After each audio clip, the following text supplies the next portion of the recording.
Hello, everybody, and welcome once more to Tony the Mole Adams YouTube channel. This is the flagship show, Midweek Scoops, and I'm normally sitting somewhere else for Midweek Scoops. But anyway, there's new equipment arriving today, so maybe next time we do this show, it's going to look. We're not going to say it's going to look professional, but it's going to look more professional, more professional than it looks now. Joining us from, well, he could be anywhere in his house with that backdrop. Tony Adams. Tony, how are you? Yeah, doing well, Steve, and it's a rugby league feast this week with an Easter Monday game and a good Anzac Day, coming up, which is always one of the big days on the calendar. And before Anzac Day, we've got a ripper Friday night game between the Broncos and the Bulldogs. So it's all happening this side of the world, that's for sure. I watched 12 games on TV at the weekend. Like, because I do this rugbyleague.com, which is a radio station. We put a heap of games to air at the weekend. And, so there's no point sitting here pushing buttons and they're not having the game on. You got to watch it. So, not that I like watching football, but 12 games. Geez, it's a lot. It's a lot of games. Well, I watch 8 every week, and that just about does me. Yeah. Okay, so Tony, everyone's talking about West Tigers, Lockie Galvin. You, in your column, which I encourage everyone to read via the link in the show description, you've got a bit of an idea what the next drama, the next player who will cause controversy at West Tigers. You know who he is. I was a bit distracted there because I actually saw the table I couldn't find before I started taping over the top of the screen. Anyway, sorry, Tony. Who is the next West Tiger who's going to cause drama? Well, the problem for the poor old Tigers is Jareem Buller is now, just in the last year or so, become an Isaac Moses client. Now, it's no secret Isaac Moses is at war with the Tigers. To me, Jareem Buller in 2 to 3 years will probably be the best fullback in the NRL. I can see him overtaking all of them when you consider he's still a kid with under 50 games to his name. He is going to be an absolute superstar. And to me, it's a case of sayonara Tigers. You can bet that Moses will get him out of there. So what I'm suggesting to the Tigers and your mate Richo is they do what the Roosters have done with a few players, and they sit them down and say, you got two choices. You either get rid of your manager or get out of here, because they've really got nothing to lose, because as sure as anything, Moses will get him out of there first chance he gets. And of course, his contract just happens to have a get out clause. So it's a real dilemma for the Tigers. And this kid, let's not forget, Moses took James Tedesco out of there, and look how that ended up. So we don't want James Tedesco Mark II. Now, a few murmurings in recent days that Daly Cherry Evans maybe should stand down as captain because he's not staying at the club. But kind of people haven't really put two and two together. Yes, Manly are struggling. But are they struggling because he announced he's leaving the club? What are your thoughts on that, Tony?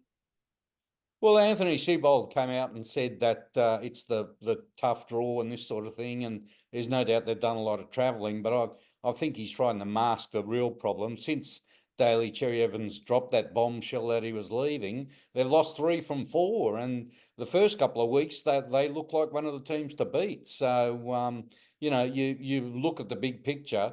I think there's no doubt that it's had an effect, and I'm hearing it's the young players in the team who look to Daly Cherry Evans as a role model, as someone to dig them out of a hole when they're in trouble. But you're standing behind your try line and your captain's saying to you, come on, let's do this for the club. And these guys are probably thinking, well, you're not going to be at the club too much longer. So, it's an interesting situation. And I think it's definitely had a factor, as much as Manly are trying to play it down. Third item in your column is about a big name representative player who's lost the faith of his coach and teammates. Clues. Give us a clue. Every time I do one of these, I get in all sorts of trouble. So I'm going to restrict the clues, other than to say he's a big name representative forward. He's a forward. Okay. Well, you've told us a But little it's bit. not Spencer Lanu. There's a clue. Okay. I'll put the glasses back on because it's time for me to read an unfamiliar name, a player who maybe the viewers and listeners haven't heard of previously. And his name, having put my glasses on, it's got a few vowels in it. It's got 3 A's and an E. It is Ethan Alea, and he is at the Raiders. He's 19 years old. What can you tell us about him, Tony? Yeah, look, he's 19. He's already playing New South Wales Cup against grown men. And his big strength is his versatility. He can play half, 5'8", hooker, fullback. You can probably throw him anywhere. A bit of a Tyron Wishart type who fills so many holes and does it very well.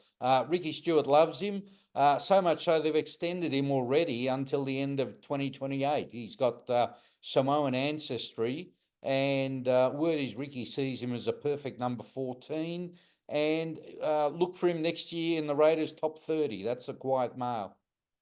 Okay, well, I'm off to Warrington tomorrow for Warrington and St Helens.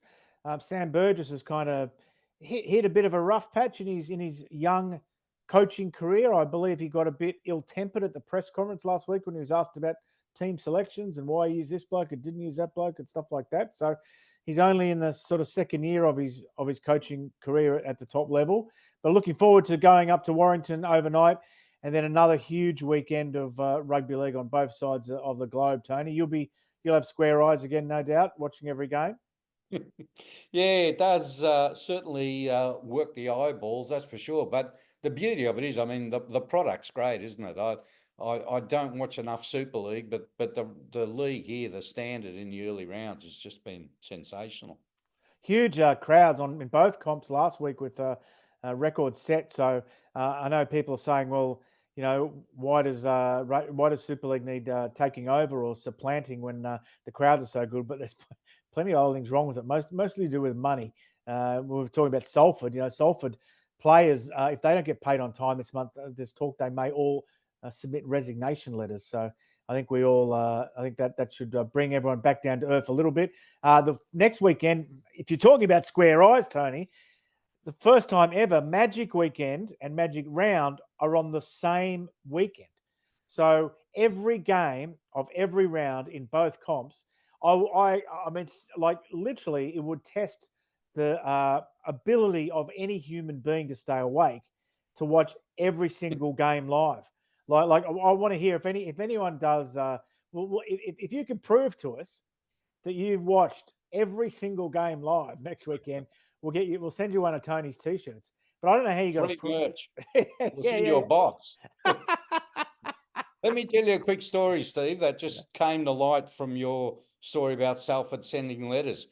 Similar thing happened over there at Runcorn. Is Runcorn still alive? No, they're not around. Yeah. No, well, that's a pity because a fellow who you and I both know, John Cogger, sort of Western Suburbs legend, brother of Trevor, was playing for Runcorn. They all went on strike and he was going to join them, but they said to him, "You're our own one and only paid player, import from Australia, all this sort of thing. You go on strike and we're going to tear up your contract and send you back home in disgrace." So he played and they picked the other 12 players out of the pub.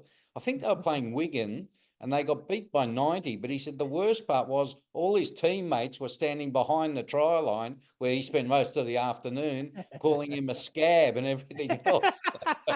What a great story. Hey, Yeah, you wrote rugby league in the 90s. I miss it. Yeah. The other thing I've done, aside from order some new equipment so that this show maybe gets a bit more professional, and that's because of you supporting it, viewers, is that I've kind of the Aussie merch store will get your t-shirts in there, Tony. I moved it across to Shopify, which means that you can now integrate it with this channel. So hopefully you'll be able to actually buy stuff on this channel through YouTube, which hopefully will help everybody instead of giving. But I'm still going to give this address and I'm still going to give this email. Okay, Tony, next week we'll go back to more than one show a week, but it's a short week this week, so we did our best. And have we told everyone to like and subscribe? We have now.